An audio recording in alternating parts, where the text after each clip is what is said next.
Wanderer, The Ultimate Hippie Trail Journey. It's a great read.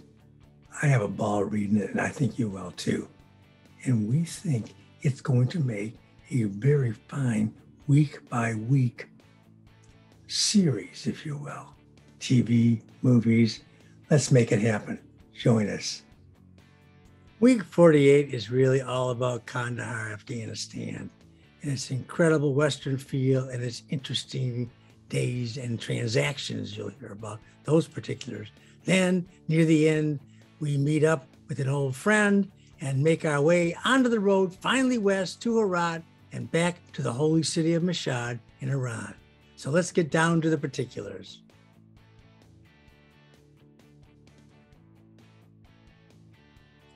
It's 29 August 1971. It's a Sunday, Kabul. I get up from the Marie bed after quite a night of making love, and I make it to my 7:30 a.m. bus.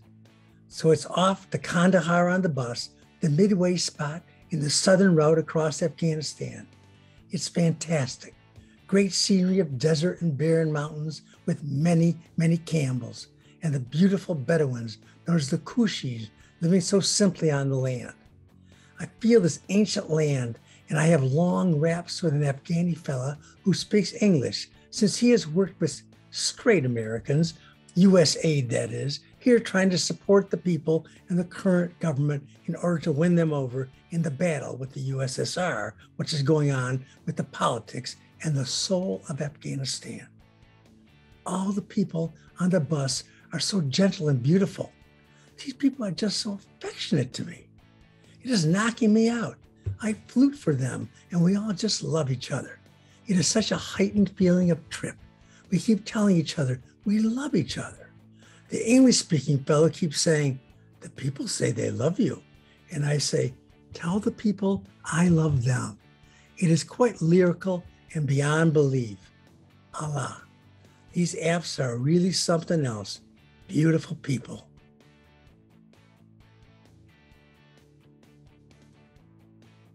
This journey on the way to Kandahar is marked by a camel on every hillock, as far as I can see, from mile after mile of desert and mountains off in the distance. The English-speaking fellow sitting next to me now tells me that these are wild camels and that there are a million of these wild camels here in Afghanistan. He also said when there's a drought like now, the Kuchi nomads are forced to eat the wild camels.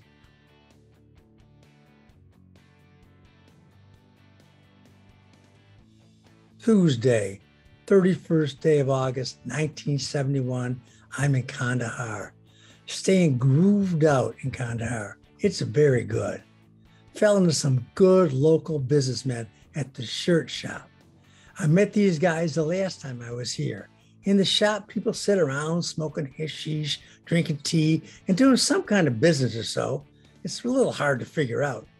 Just living the soft Kandahar life with the handcrafted ice cream, grapes, melon, French fries, kebab. It's hot. The nights are beautiful and soft. It's really a lot like being in the old West. It's just so timeless in many ways.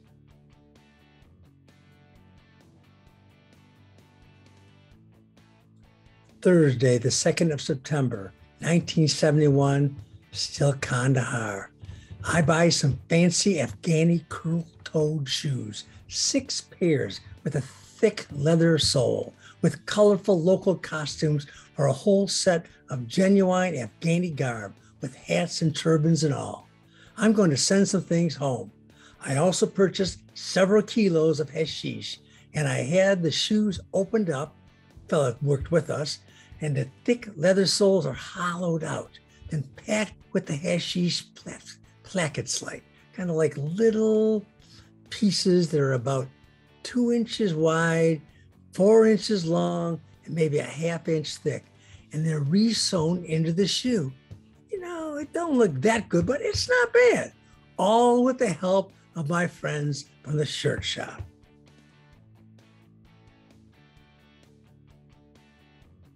One day, My buddies from the shirt shop, they take me out in a horse cart to a quiet part of town to visit a local whorehouse.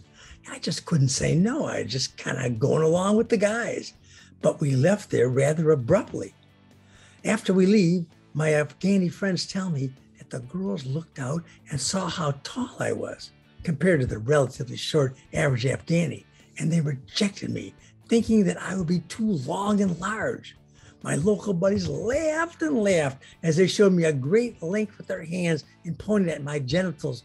You this big? Ha ha ha ha. Well, we made it back to the tingle bells of the wonderful horse cart.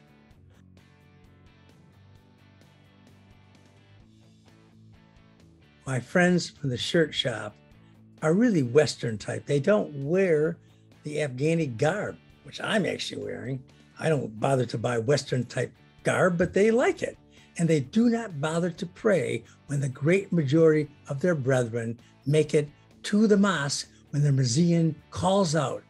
These guys are just different sorts. I can't help but think what must have happened to them in the future.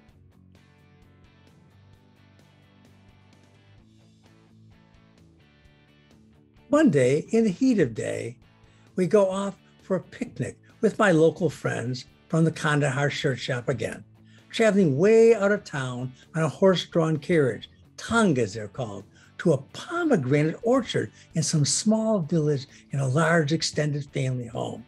Many pomegranate seeds being served on plates by little girls who peel them for us by hand and dig out the red, juicy seeds. There are grapes, especially made of bong, that's hashish, a drink with milk and that drug, and much more smoke. Some beautiful time with just gentle people out in a village outside of Kandahar. A lovely afternoon.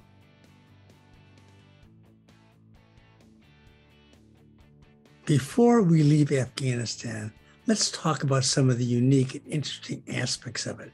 Like, for instance, take a look at the soda pop vendor on the street. Well, those look like multiple colors of fruit beverages, but guess what? When you buy a red one, it's not cherry. It tastes like perfume. As for the yellow, the green, the blue, and whatever colors they've got, it's not exactly what you're accustomed to drinking a sweet soda pop. Then there's those hats. Everyone's got them. Woven hats. I wore one. People wear them. I brought some home. They're lovely. Every kid, even the center, folks, of a turban. What is it? One of those woven hats. That's a big part of the Afghani culture amongst the men. And of course, the women are wearing the burqas. Then there's the birds. Everyone loves the birds. They carry them about in little cages and walk about, and then they have some bird fights too. And this is just part of the intriguing Afghani culture. Many different things can be talked about, but many will be different than anything you've ever experienced.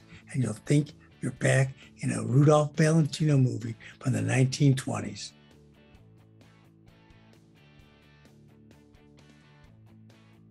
Kandahar is some trip. I get the package off of all of the Afghani clothes with the packed shoes at the Kandahar post office, and I send off a few letters as well. Bon voyage. Then after finishing with too much bakshish, I walk out into the main circle of Kandahar, ready to start my trip back towards the west, although I am yet a long way from my home with very little money. So I must travel the cheap overland way that I got here by. Then, as I'm on the circle, a closed mini truck pulls up. This local guy gets out and opens the back doors. Out stagger three Western guys, hippies. One of them shouts, "Hey, Steve." I say, "I'm sorry, but I don't recognize you." He introduces himself. "It's Larry Glazer from my Detroit suburb with two fellow Oak Parkers his age, a few years younger than me." Well, Larry is a girlfriend's brother's good friend back home.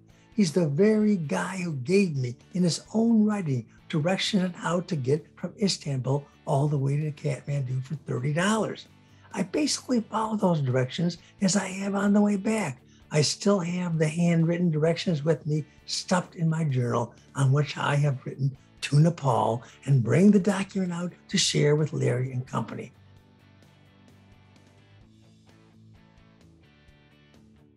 Wow, I didn't even recognize Larry. I've been so removed from my home, and with all the rich experiences of these many months, it's just amazing to me. Larry and his two traveling companions just got to Afghanistan, having arranged a ride in Iran near the Caspian Sea without even bothering to stop in Iraq, where I, of course, spent some time. I changed my already purchased bus ticket, delay my travel west for a day, and we party. I show my hometown friends around the town of Kandahar, which I know very well, showing them my favorite haunts, the market, and buying Larry a local woven hat as a gift there. I have a wonderful time telling them about my journey to the East. Larry tries to convince me to return with them to India, or at least stay another day with them in Kandahar, but I must decline. It is time for me to journey towards my home.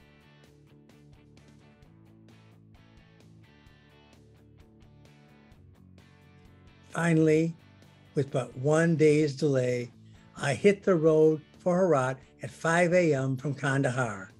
Then, after a round of obtaining an Iranian visa in Herat, I am off to Iran the same day. Far out, a minibus with many Westerners. Good trip. I have with me the clay drum that my business buddies in Kandahar at the shirt shop gave me in Kabul. Much playing in my bakshish drum, it is a blue ceramic clay with skin playing surface on the top. Afghanistan now bears much thought for me. It is all so much, so timeless and ancient. I really love it all so much. I don't know what to say about it. To travel down the long, winding road and to leave this behind is actually a very sad day for Stephen.